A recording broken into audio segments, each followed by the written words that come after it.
Hello guys. चलिए, तो पिछले वीडियो में मैंने आपसे डिस्कशन किया था केवी की वैकेंसी के बारे में। पीजीटी कंप्यूटर साइंस का जो विस्तृत सिलेबस है उसके बारे में मैं आपसे डिस्कस कर लेता हूं यहाँ पर।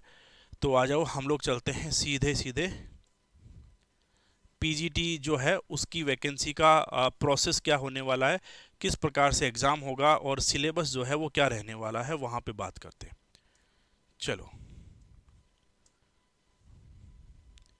यहाँ पे आ जाओ, ये देखो, ये पूरा का पूरा लिखा है पोस्ट ग्रेजुएट टीचर जो है उनके बारे में, स्कीम और एग्जामिनेशन क्या होने वाला है पीजीटी। तो ध्यान से देखिएगा आराम से। रिटन टेस्ट 180 नंबर का रहेगा, ठीक है। 180 जो है ऑब्जेक्टिव टाइप के प्रश्न मिलेंगे और हर प्रश्न 1 नंबर का मिलेगा, ठीक है। The duration of written test will be 180 minute, यानी कि 3 घंटे में आपको 180 प्रश्न मिलेंगे, ठीक है। Without any time limit for each part, यानी कि 3 घंटे में पूरा पेपर करना है। ऐसा नहीं है कि जब बैंक में होता है 10 मिनट के लिए इंग्लिश खुलेगा, 15 मिनट के लिए हिंदी खुलेगा, ऐसा कोई नहीं है। ये सेक्शन है, ठीक है। Section name nature of questions. अब ध्यान से देखो क्या क्या आने वाला है। 180 प्रश्न और 180 नंबर याद रखिएगा। सबसे पहला पार्ट है जनरल इंग्लिश के 10 क्वेश्चन आपको मिलेंगे। जनरल हिंदी 10 प्रश्न मिलेंगे। पार्ट सेकंड में आ जाओ, ये पार्ट 1 था। लैंग्वेज देखने के 20 नंबर है। जनरल अवेयरनेस, रीजनिंग और proficiency in computers, computer fundamental है, 20 नंबर का। अब देखना, जीके, जनरल अवेयरनेस और करंट अफेयर 10 नंबर के। रीजनिंग एबिलिटी 5 प्रश्न आएंगे और कंप्यूटर के फंडामेंटल के 5 प्रश्न आएंगे। तो 20 तो वो हो गया और 20 हो गया ये, टोटल मिला के 40। अगली बात, perspectives on education and leadership 40 question आएंगे। अंडरस्टैंडिंग द लर्नर, स्टूडेंट को समझना है, 15 क्वेश्चन आएंगे यहाँ से। Understanding teaching and learning 15 question आएंगे यहाँ से। Creating conductive learning environment, school organization and leadership, perspective in education, ये क्वेश्चन आएंगे 10। यानी कि पढ़ाते कैसे हैं, स्कूल में माहौल कैसा होगा, आप बच्चों को किस प्रकार से पढ़ाएंगे, ये पैडागोजी कहलाता है। कुल मिला के शिक्षण विधियां, कैसे आपको पढ़ाना है, तो शिक्षण विधियां आप लोगों को यहाँ पर समझनी है। तो ये पोर्शन हो जाएगा आपका 40 क्वेश्चन का। चौथा जो सेक्शन है वो आता है आप लोगों का ये वाला सब्जेक्ट स्पेसिफिक सिलेबस, और इसमें क्या होगा, 100 मार्क्स होंगे, ठीक है। तो प्रोफेशनल कॉम्पिटेंसी टेस्ट होगा। इसके अंदर आप लोगों का जो है, देखो, the professional competency test is out 60 marks. Demo teaching करनी है 30 नंबर और इंटरव्यू होना 30 नंबर। यानी कि बात यह है कि आपके जो प्रश्न है वो तो 60 आएंगे कंप्यूटर के, 30 नंबर आपको पढ़ाना है केंद्रीय विद्यालय में जाकर, और 30 नंबर आपके इंटरव्यू के। मतलब 60 नंबर जो है इनको साइड में कर दिया है, 60 नंबर का पेपर है।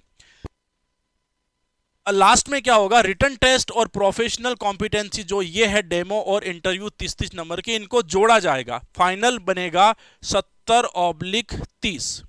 मतलब ये 70% जो हैं वो तो बनेंगे रिटन मार्क्स के, रिटन का जो टेस्ट है वो, और 30 नंबर जो है वो आपके मिलेंगे 15 तो टीचिंग में से निकालेंगे, डेमो जो आप दोगे, और 15 इंटरव्यू में से। तो ये प्रतिशत कन्वर्ट हो जाएगा 70:30, ये रेशियो निकलेगा फाइनली।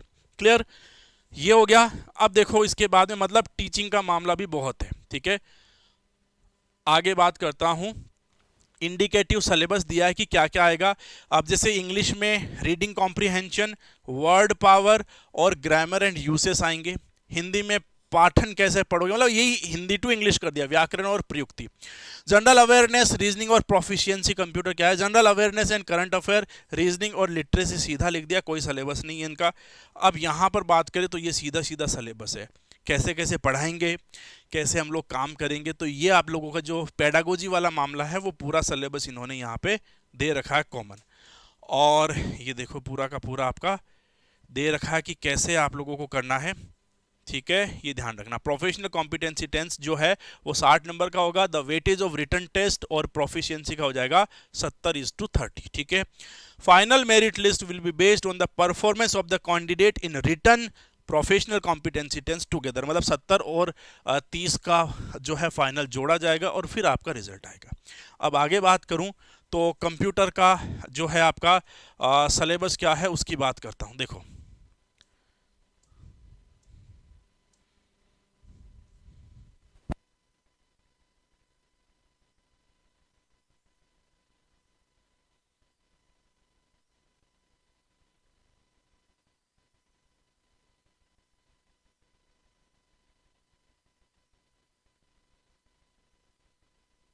मैं आपको कंप्यूटर का सिलेबस जो है वो बता देता हूँ। देखो ये पीजीटी वाले सब्जेक्ट आ गए हैं।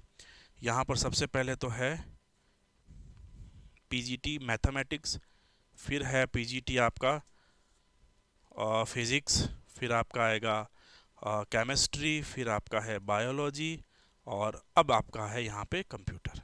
ये देखो, चलो ये पीजीटी कंप्यूटर साइंस। अब ये सिलेबस क्या कहता है ज़रा सुनिएगा आराम से, ध्यान से।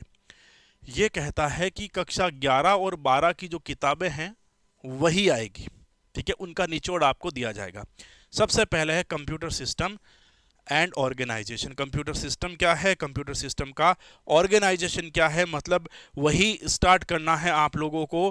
कंप्यूटर क्या है, कंप्यूटर की हिस्ट्री क्या, कंप्यूटर की पीढ़ियाँ क्या, कंप्यूटर की मेमोरी क्या, इनपुट आउटपुट डिवाइस क्या, टाइप ऑफ कंप्यूटर क्या, सॉफ्टवेयर क्या, ऑपरेटिंग सिस्टम क्या, ये फंडामेंटल मेमोरी और इनपुट आउटपुट डिवाइसेस यहाँ पर पूरा आ चुका है, ठीक है। एक एक्स्ट्रा है जो आपका लॉजिक है, ठीक है, बाकी सब बातें वही है नंबर सिस्टम को इंक्लूड करते हुए, ठीक है। कंप्यूटेशनल थिंकिंग एंड प्रोग्रामिंग यानी कि फंडामेंटल ऑफ प्रोग्रामिंग है, ध्यान रखना।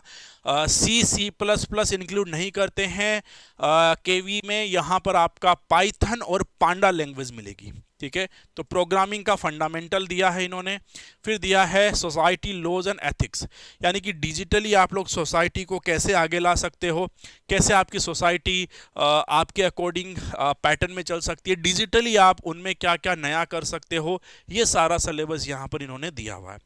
कंप्यूटेशनल थिंकिंग एंड प्रोग्रामिंग 2, तो प्रोग्रामिंग 1 कक्षा 11 की किताब है, प्रोग्रामिंग 2 आपकी कक्षा 12 की किताब है, ठीक है।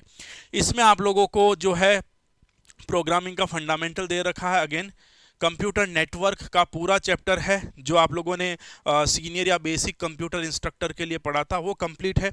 उसके बाद में डेटाबेस मैनेजमेंट पूरा दे रखा है, कंप्यूटर सिस्टम इंट्रोडक्शन दे रखा है पूरा का पूरा। पाइथन लैंग्वेज ज़्यादा है इसमें, कंप्यूटर अनुदेशक में तो पाइथन छोटा सा था, एक वर्ड था, यहाँ पूरी पाइथन है कंप्लीट, जैसी सी लैंग्वेज होती है वो वाली पाइथन है। डेटाबेस यूजिंग एसक्यूएल दे दिया। इमर्जिंग ट्रेंड्स, नए नए क्या है मार्केट में, जब हम लोग प्रोग्रामिंग की बात करें या हम लोग कंप्यूटर साइंस के फील्ड की बात करें, पांडा का यूज करते हुए प्रोग्रामिंग लैंग्वेज है, डेटा हैंडलिंग यूजिंग पांडाज। तो पाइथन के अंदर जो है, देखो पाइथन के अंदर आपको पांडाज जो है मिलता है, ठीक है। मैटप्लॉट लाइब्रेरी मिलती है, यहाँ पे लिखा भी होगा, ये देखो मैटप्लॉट लाइब्रेरीज मिलती है जहाँ पर आपको पांडा मिलता है।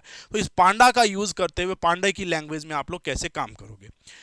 डेटाबेस क्वेरी, एसक्यूएल की क्वेरीज आपको करनी है। कंप्यूटर नेटवर्क का देखो यहाँ पर जो है आपका ये वाली चीज देखो, कंप्यूटर सिस्टम के ऊपर यहाँ पर कंप्यूटर नेटवर्क कक्षा 11 वाला लिख दिया, और थोड़ा सा बड़ा करके कंप्यूटर नेटवर्क कक्षा 12 का भी लिख दिया। तो सिलेबस में कुछ ज़्यादा नहीं किया। सोशल इम्पैक्ट, कि समाज के ऊपर इसके क्या असर होंगे, ये आप लोगों को पढ़ना है। तो सिलेबस जो है सीधी सीधी गणितीय है। कक्षा 11 और कक्षा 12 की कंप्यूटर विज्ञान की किताबें उठा करके उन्हें निचोड़ लो, आपका काम हो जाएगा। क्योंकि जब इंटरव्यू में जाओगे तो 30 नंबर का जो डेमो है वो कक्षा 11 और 12 को देना है, और आपको कक्षा 11 और 12 का ही ज्ञान होना चाहिए, ठीक है। तो ये चीजें आप लोगों को वहां पे करनी पड़ेगी। क्लियर। तो गाइज ये एक अच्छी अपॉर्चुनिटी है, पैटर्न चेंज है, सिलेबस चेंज है, नया है कुछ, तो उस नए को अपनाने के लिए थोड़ा सा मेहनत करोगे, क्या पता निकल जाए, ठीक है। तो आप सभी को ऑल द वेरी बेस्ट। किसी भी प्रकार का प्रॉब्लम हो, कमेंट हो, डिस्क्रिप्शन में आप नीचे कमेंट बॉक्स में कमेंट कर दीजिएगा, लाइक करते जाइएगा, चैनल को सब्सक्राइब करते जाइएगा, और किसी भी प्रकार की प्रॉब्लम हो तो टेलीग्राम में मैसेज डाल दीजिएगा। Thank you so much, bye, take care.